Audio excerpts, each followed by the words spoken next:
Alrighty, guys. The day has finally come. We now have the first look at Season 10 Nighthaven. Without wasting any time, with Season 10 Nighthaven, explore a realm hidden from Eternum for generations. Uncover the fate of the Tear of Gaia, navigate treacherous alliances, and face threats born from darkness itself. Between a mysterious new zone, evolving endgame systems, and a 10-player raid, this season reshapes how you journey and endure. The Nighthaven update will release on Monday, October 13th, and will be free for all New World Eternum owners. That's huge. Right off the bat, we get the date. The expansion is going to be free, so that is a massive W in itself. So just looking at the new zone Nighthaven just from this photo, this looks pretty cool.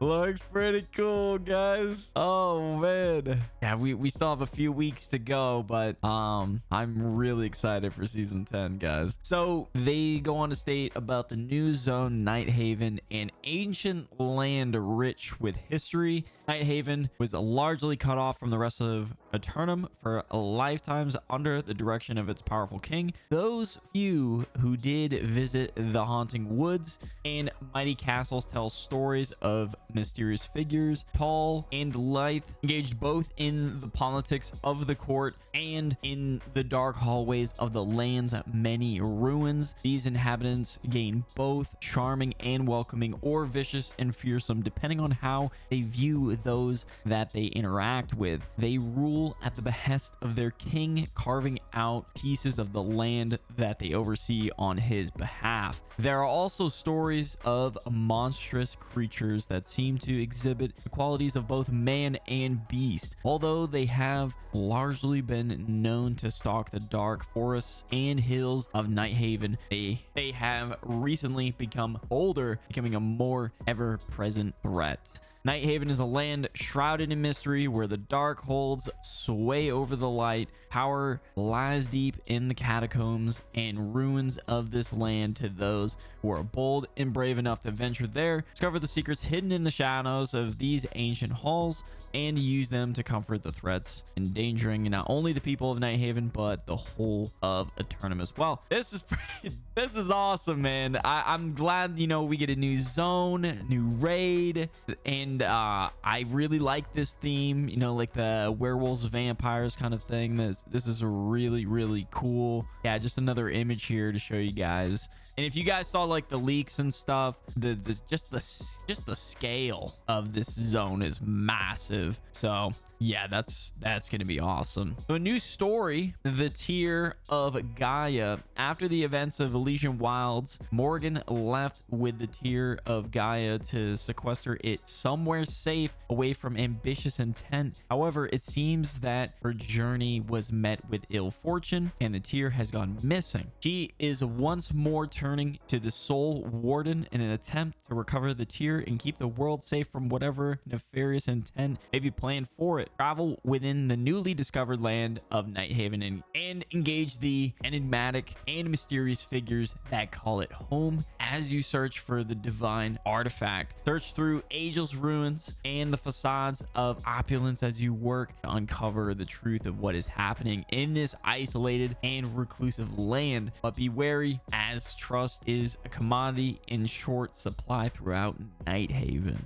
Dude, oh man, we got a new mode too. Oh, all right. So the new mode, Catacombs. Catacombs is a new game mode in which up to 3 players explore the depths of a procedural generated dungeon. Only 3 players. That's actually pretty cool. Battling a wide variety of enemies and bosses, gaining unique mode specific power-ups, collecting first resources and currency, and racing to successfully exit and cleanse their treasures before time runs out. While the difficulty of Catacombs is moderate at the start of a session, a challenge and reward is increased significantly each time a boss is defeated. Now we will be the judge of that as far as, you know, will these rewards be worth our time? I really hope that's the case, because it would be such a shame if, you know, this new mode is actually really cool, but the rewards being lackluster would just completely ruin that new fun. The counter this, players are able to acquire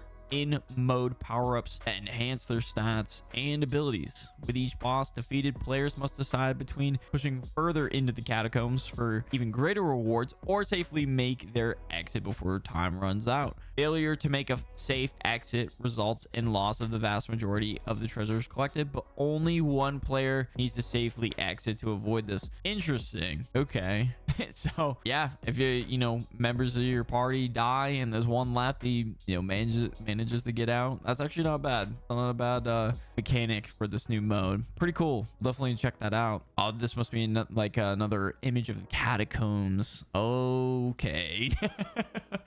Not a big fan of spiders, but yeah, guys, let me know in the comments below what you guys think. This new game mode, Catacombs, looks pretty cool. The new raid, Isle of Night. Isle of Night is a new 10-person endgame raid. The raid is set in a once magnificent kingdom whose inhabitants have now fallen lost. Similar in length and format to Hive of Gorgons, this raid features 3 new bosses and multiple new enemy types, light puzzles, and set-piece encounters. This raid will be some of the hardest content in the Season 10, demanding players gear up and coordinate to succeed. That's great to hear. That is so great to hear. Guys, I'm going to be trying to assemble a raid team so we can dive into this day one, because I haven't, been able to experience like a day one raid in New World before, so this will be first time for me. I've been doing Gorgon a lot, as well as the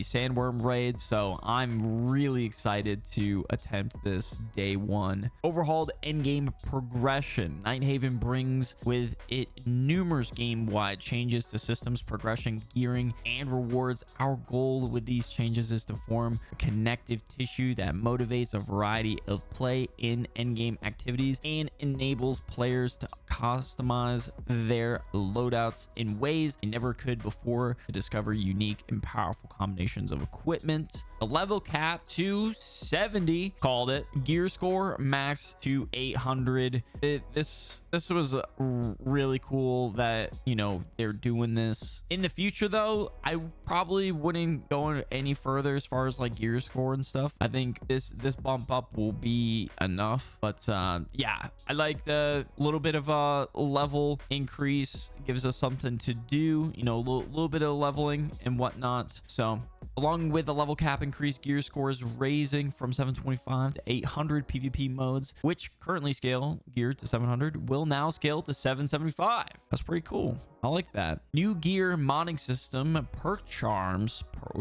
Perk charms. Instead of one customizable gem socket, gear can now have up to 4 empty sockets into which players can install new perk modifiers called charms. Charm sockets and charms themselves have 3 types: defensive, offensive, and skill. These charms can be picked up fully refined, but more commonly will need to be crafted with rare materials, which drop from in-game content. That's pretty cool, dude. Wow, that is, oh my gosh, this is gonna change New World forever, bro. The theory crafting and putting builds together, testing some things out, mixing, taking charms out and putting new charms in, it's gonna be really nice, to try new things. Whereas before it was, it's been pretty difficult, because then you're kind of almost like gambling, and that is just not sustainable long term. And I like that these rare materials to craft these charms will be in endgame content. So I'm guessing the new raid, maybe it will be reprised into other raids as well, and like M3s getting some love. That would be really nice. Set bonuses. We are introducing set bonuses into New World Eternum for the first time. These ultra rare sets of gear will be earned from pinnacle in-game content, Isle of Night raid, Catacombs, and the PvP track. That's awesome. PvP track and some love. What we'd like to see. We want to encourage players to mix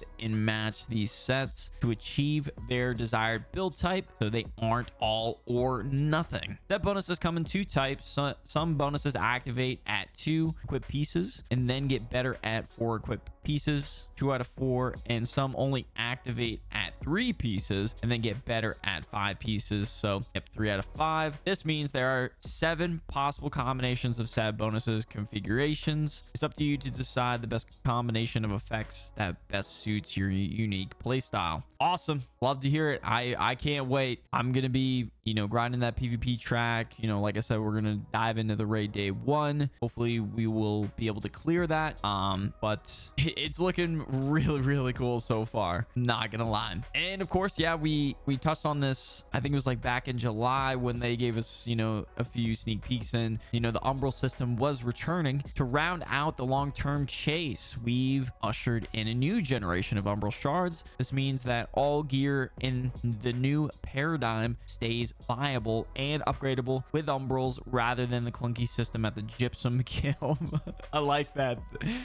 Yeah, you know, a little slight jab like to the old, you know, New World team, the clunky system at the gypsum kiln. Hey, wait, you're not wrong there. Any gear with gear score of at least 700 can be upgraded with Umbrals. Awesome. The new system now works slightly differently than Umbrals in the past, as it is now a currency with a wallet cap of 1,000 and a weekly rate limit to earn. This will keep Umbral's value from deteriorating over time, which was a problem we saw with the previous version of the system. Now, is this cap of 1,000 gonna be enough? Like, you know, like how much can you level up a gear piece with 1,000 Umbrals? Because is 1,000 Umbrals, is that what it takes to get to 800 gear score? If that's the case, that's fine. But if it only gets you like 750 and you can only do that per week, I don't know, they may end up having to raise the cap. Well, I guess we'll have to see. Infix perks. There will still be unique gear pieces with powerful and rare perks called infixes. I'm guessing they're meaning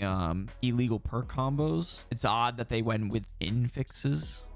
These will function similarly to how the unique perk on artifacts work. Okay, good to know that they're gonna, you know, keep artifacts feeling unique. I think, you know, going forward when making new artifacts, they should really harness in on that to really, you know, separate them from other gear. Attribute changes. There are no longer any perks which increase attributes. Let's go, man. We felt these perks didn't really result in a meaningful choice between 2 good alternatives, so we've decided to reclaim that slot for more interesting perks. All of the attribute points that used to come from these perks have been instead added into the native attribute point pool granted by normal leveling. And to make sure this is easier to manage, we've made gear set storage loadouts now also save your current attribute loadout. Let's go, man. Finally, we waited so long for this. It's gonna speed up the process to switching builds and whatnot. I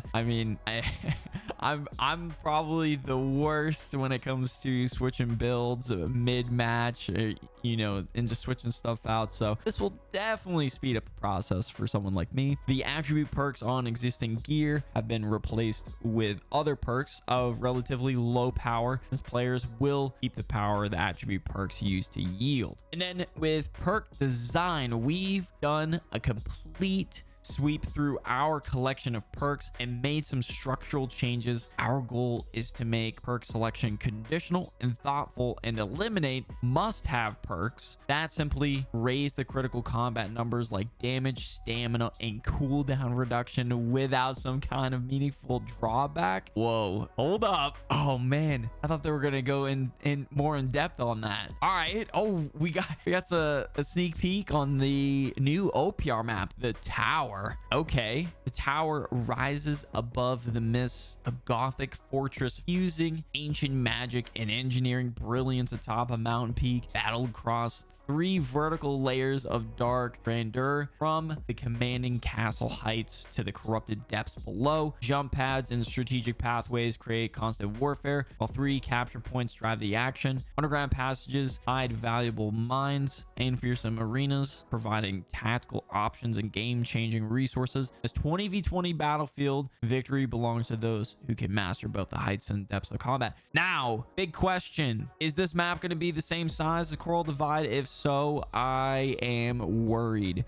The Coral Divide map, as cool as it looks, has some major flaws. I think it's too close quartered. Really need to go back to the layout of the old map, having it, you know, spaced out. It definitely helps out the flow of combat, really separating, you know, those, you know, clumped up fights, so it's not just everyone in, you know, one fight. It's, you know, you're able to have some side fights here and there. I really hope that's not the case, because, you know, this tower map sounds really cool. I'm just, that's my, you know, biggest concern when it comes to new maps we get in the future. So keep on the lookout. Get a sneak peek at season 10 with the OPR map preview scheduled September 23rd through September 30th. Mark your calendars, guys. This next Tuesday, and it's for an entire week. That's going to be awesome. And then don't miss the developer video going in depth on season 10 coming in early October. So I would assume probably the week before season 10 drops for that video. But one thing I wanted to go back to was the perk design. Now, when they mention they raise the critical combat numbers like damage, stamina, and cooldown reduction without some kind of meaningful drawback, it sounds like they are removing, you know, refreshing, hardy, you know, stuff like that. If that is the case, that's going to change up builds even more. Being able to free up those perk slots, like those, like they said, the must-have perk slots, that's amazing. I think that's a great change, and it's been a long time coming. Guys, if you made it this far in the video, be sure to smash that like button. And if you are new and you enjoy videos like this here, consider subscribing. And as always, guys, I'll catch y'all in the next one.